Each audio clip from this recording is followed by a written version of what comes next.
Assalamualaikum warahmatullahi wabarakatuh. Kali ini kita bahas seputar dunia balapan ya. Seputar skill, seputar keahlian. Jadi ya Indonesia ini termasuk yang jarang didengar secara internasional ya. Kalau soal sport, soal olahraga kendaraan motor ataupun mobil ya. Kenapa? Ya banyak hal sih ya.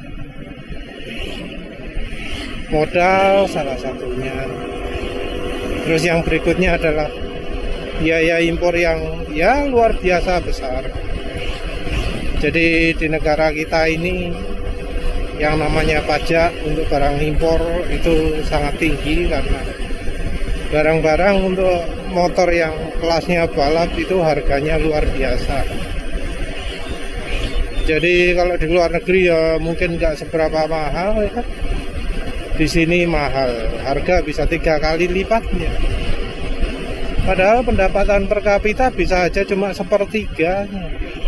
Jadi kalau mau balapan buah bis sogeh wongnya pasti. Kalau di Indonesia ini balapan itu lebih karena suka ya, karena keinginan. Belum tentu bisa mendapatkan penghasilan. Beda kalau di luar negeri, balapan itu bisa mendatangkan penghasilan. Kalau di sini kadang Pak Kok, lebih hobi. Format balapannya juga lebih banyak faktor tidak pastinya daripada pastinya ya. Contoh cuaca yang bisa berubah ekstrim. Awalnya mau panas, iki dadi udan wadem, setelane salah wis tadi. Entah kalau kondisi pembalap apa angin-anginan juga ya, nggak tahu. Juga ya memupuk mengembangkan bakatnya juga sulit sekali. Jadi ya contoh pembalap motor itu awalnya pembalap liar, kan artinya nggak ada kaderisasi dan seterusnya ya. Belum lagi soal ya kebiasaan. Memang ada ya beberapa pembalap yang sejak kecil dididik, dari kecil wis naik motor gitu ya. Tapi ya cuma berapa gelintir itu dibanding dengan yang kayak di luar negeri ya, bahkan bisa massal. Yang namanya sepeda motoran untuk anak kecil kecepatannya melaku swidak, melaku 100 ya. Padahal umur 8 tahun. Sirkuitnya bisa sirkuit tanah, sirkuit pasir. Tapi tentu modal ya. Kalau masuk sirkuit ya pengamannya akeh. Full. Kalau di sini yo rasanya yo gak ono ya wong tua sing ya bukan berarti nggak ada sama sekali, tapi ya bakal sangat-sangat jarang sekali orang tua yang mengajak anaknya untuk naik motor atau kok sepeda motor cilik sing buanter gitu. Jangankan yang kencang, yang pelan aja bisa aja nggak boleh. Bolehnya apa? Mobil-mobilan. Umur 8 tahun, 10 tahun naik mobil-mobilan listrik kayak gitu kan. Padahal di luar negeri bisa aja udah naik gokar. Gokar sing kali ini bisa 150 ya. Juga ya memang hobi seperti itu mahal. Kalau luar sana pendapatnya banyak. Jadi pergi ke sirkuit itu bukan sesuatu yang sulit. Kalau di sini ya paling banter Tamiya ya, zamannya Tamiya, sirkuit apa, ciri-cirian. Saiki zaman internet wis gak ono rasane ya. Semua anak-anak HP-an kabeh. Kegiatan offline dikurangi. Kalaupun ada mainan remote yang main bapak itu tuh anaknya. Bagian dari kaderisasi juga event-event balapan ya. Gak ya rasanya event balapan yang untuk anak-anak. Seringnya ada persyaratan umur minimal. Harus punya SIM minim ya. Nggak punya SIM nggak boleh. Padahal kalau di luar negeri orang bisa naik sepeda motor walau belum cukup umur dalam tanda kutip. Dan levelnya pun termasuk tinggi ya. Jadi memang dibatasi, nggak boleh naik 250 cc, nggak boleh naik 1000 cc. Bolehnya apa? Sekelas NMAX ini kayaknya boleh ya. Karena limitnya 15 HP kalau nggak salah. Jadi kalau 15 HP boleh. Nggak salah NMAX ini 15 HP ya.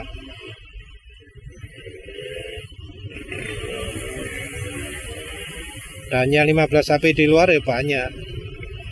Biasanya kelas 125 cc. Yamaha piro? Kalau sini R15, sana R125. Dari Kawasaki juga ada. Honda juga ada. Sana nggak usum skuter ya. Sepeda motor lanang kok. Itu contohnya. Dia kan toh. Ayahnya punya tempat latihan sendiri kan. Motor trail. Dari kecil sampai besar naik motor trail. Kalau nggak salah Mick Duhan juga dari Australia juga. Valentino Rossi juga sama ya. Yo kabeh lah koyoke ya, dari Italia, dari Spanyol, pembalap-pembalapnya waktu kecil itu wis mainane lapangan tanah untuk main off-roadan gitu. Dan tentu banter. Marc Marquez sendiri kan waktu balapan MotoGP awake cilik kan. Lebih kecil daripada Dani Pedrosa. Tapi dia bisa kencang. Kenapa? Wis biasa latihan. Jadi dia mengendalikan motor bukan dengan bukan dengan badannya, tapi dia dengan kemudi, dengan rem gasnya gitu ya. Jadi dia mengatur yang di motornya biar motornya itu bisa belok, bisa menikung kencang gitu ya. Sarananya juga beda. Sana sirkuitnya gede-gede. Kalau ingin latihan motor besar itu, sirkuit yang luas sekali.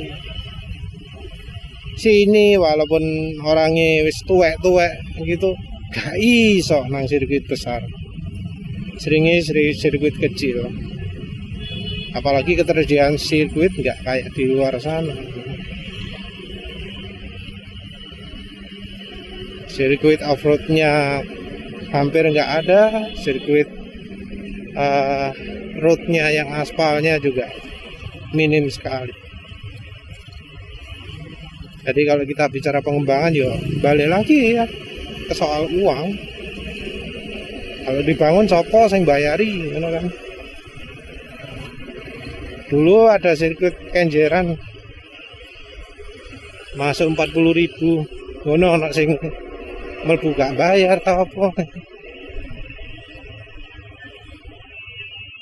Dan karena dianggap merugikan akhirnya ditutup. Mbok saiki ganti apa? Terus apakah memang lebih menguntungkan dari sirkuit? Sing sisa daerah sekitar sini ya Bung Tomo.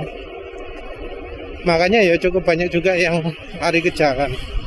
Tapi karena di jalan itu nggak mungkin melakukan teknik menikung ya. Karena banyak sekali ketidakpastian ketika menikung. Dari moro-moro cek lagu ono sepeda, ono wong nyebrang gitu ya. Makanya balapannya lebih banyak ke jalan lurus. Jadi ya balapannya mek dalan lurus tok wis. Kalau jalan lurus ya otomatis skillnya beda, kono kemampuan menikung sama sekali. Ya artinya kalau ditaruh di MotoGP ya gak bisa kompetitif.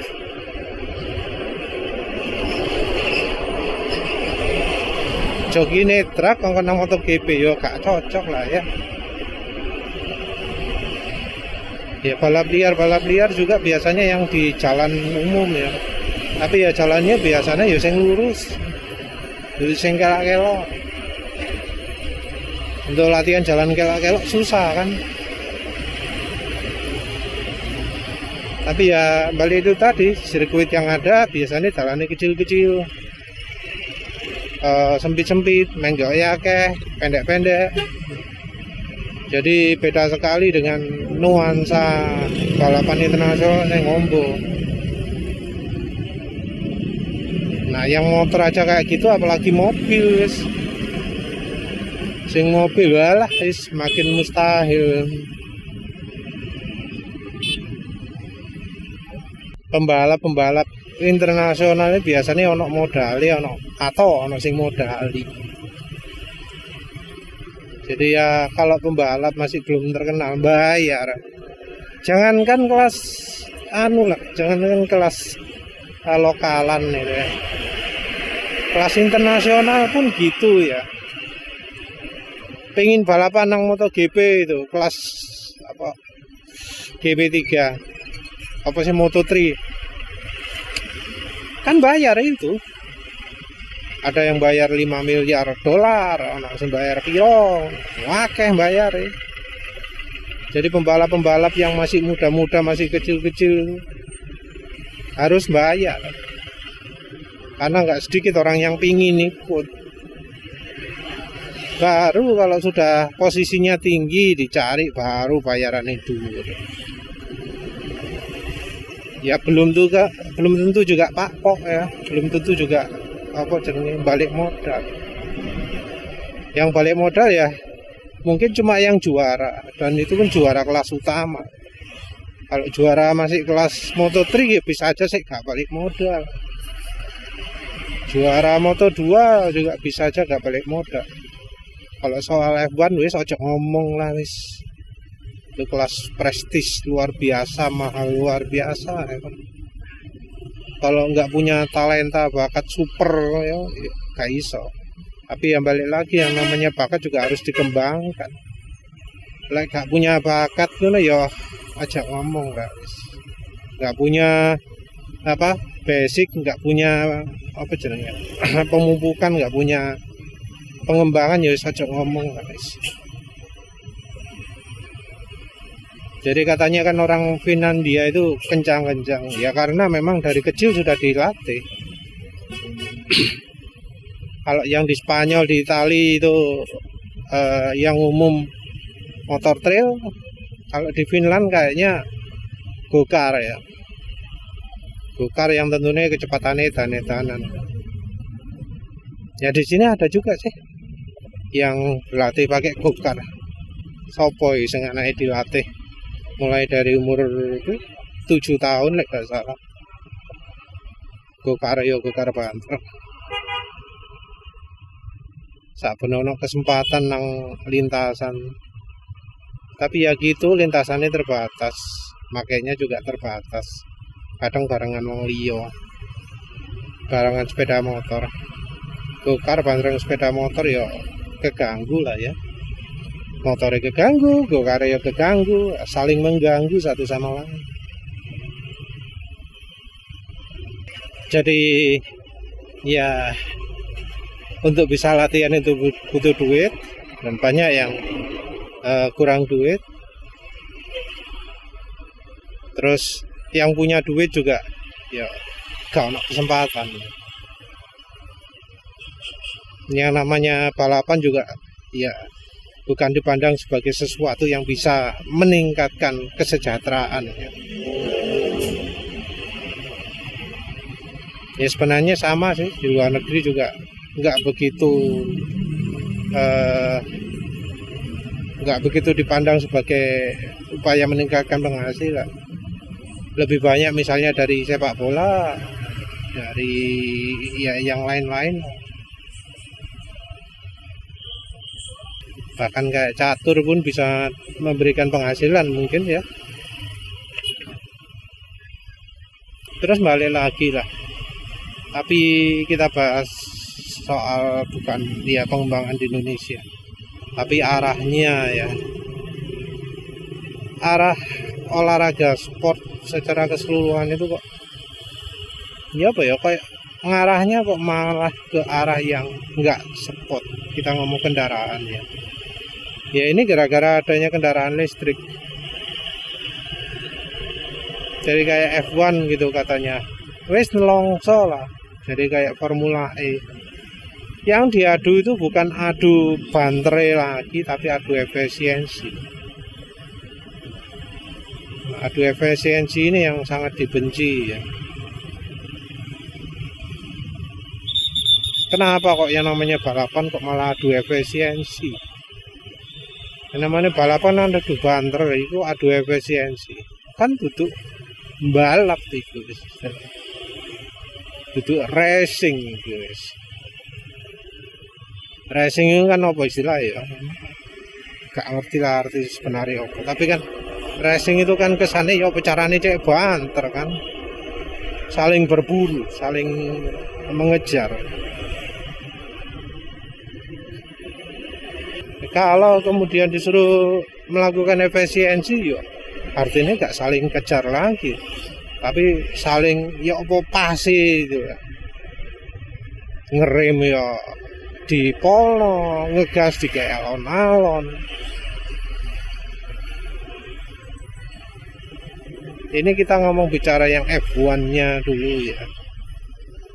Di F1 sudah ya, diterapkan hibrid. Hibrid itu artinya harus kudu kalem. Mbah di sing MotoGP bakal ada gitu juga atau enggak ya? Ya memang sih ya, namanya kendaraan listrik itu menang di sentakan ya, sentakan awal, terutama kalau untuk mobil. 0-100 sih banter, tapi ya di atas itu gak banter. Memang ada yang versi sport yang nggak pakai BLDC. Nah kalau itu tarikan atasnya ya kuat bisa. Tapi ya untuk seperti itu butuh tenaga yang luar biasa besar. Jadi seperti Xiaomi U7 ya. S7 itu speednya bisa HP-nya bisa di atas 1000. Ini kan luar biasa sekali itu. Kendaraan listrik di atas 1000 HP. Nah itu tarikannya bakal super luar biasa. Traction control tentu juga akan lebih baik ya, karena mengendalikan listrik akan lebih gampang daripada mengendalikan mesin bensin. Jadi musuhnya adalah Skyline GTR. Skyline GTR itu mobil yang akselerasi sentakan awalnya paling luar biasa.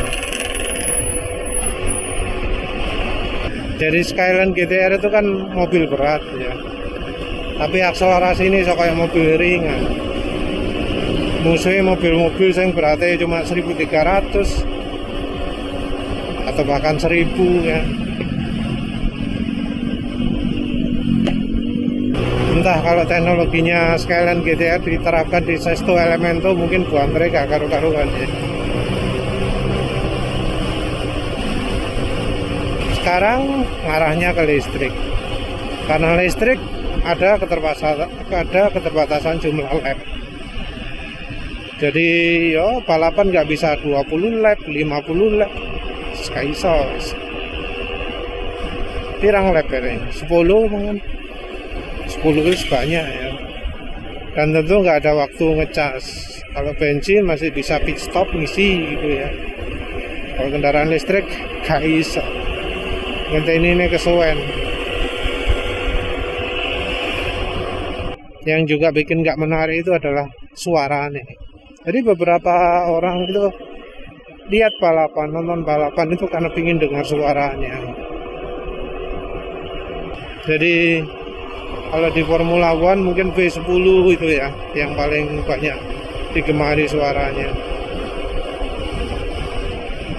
Jadi orang cari suaranya, bukan dari balapannya, tapi ingin dengar mesin-mesin yang meraung RPM sangat tinggi gitu lewat wing gitu ya, yang dicari itunya. Nah, sementara kendaraan listrik karena suaranya mungkin dipaksa bisa pakai speaker, tapi orang ya wis ya nggak bakal minat lah ya dengan suara sintetik. Kalau butuhnya suara sintetik ngapain ke balapan?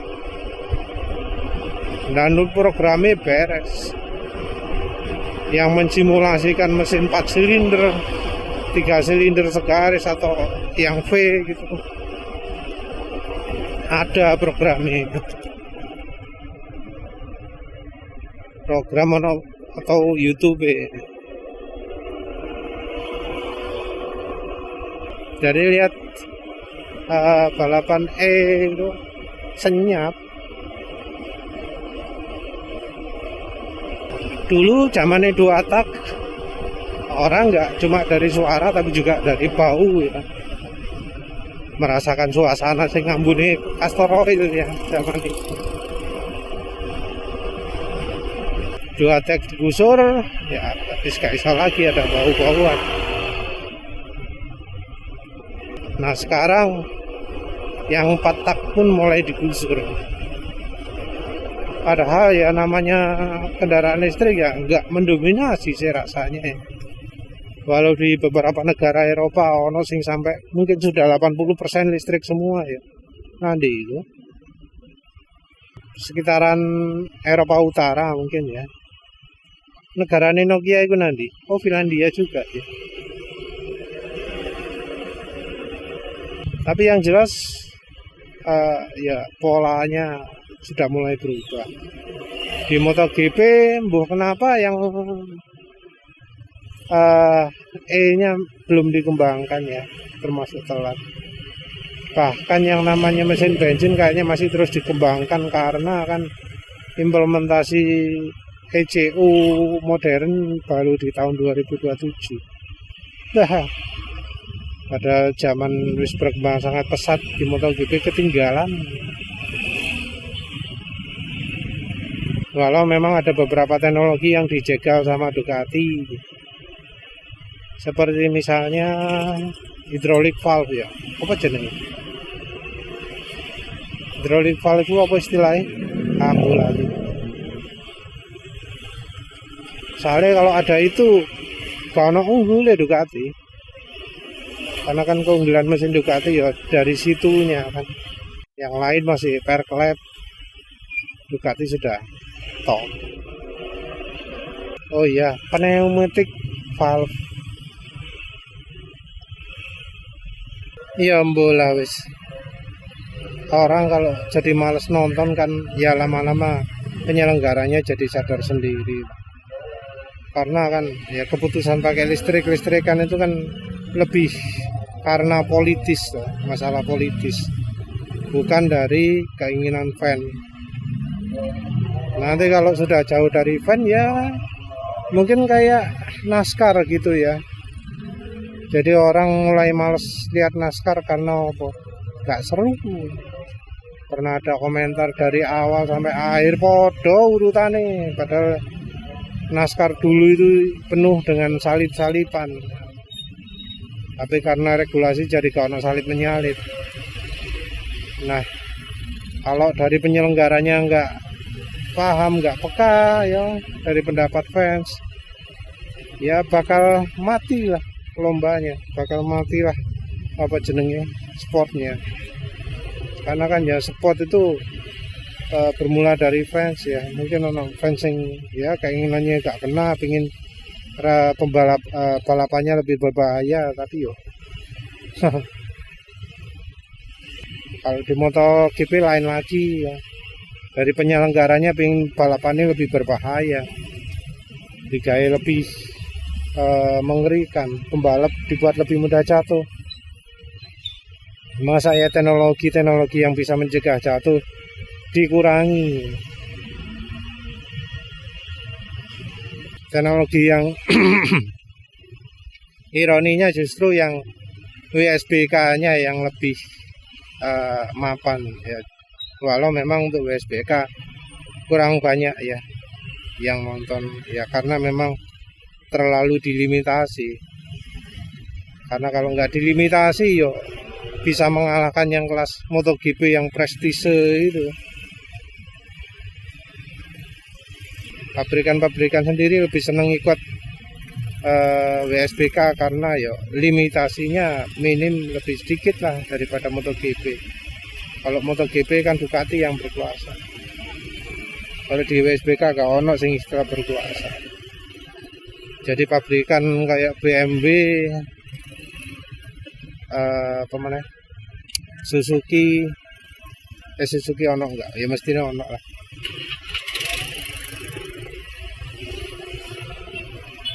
BMW, Kawasaki, Suzuki sing langka-langka mana apa pabrikan? Kan ya suka main di WSBK.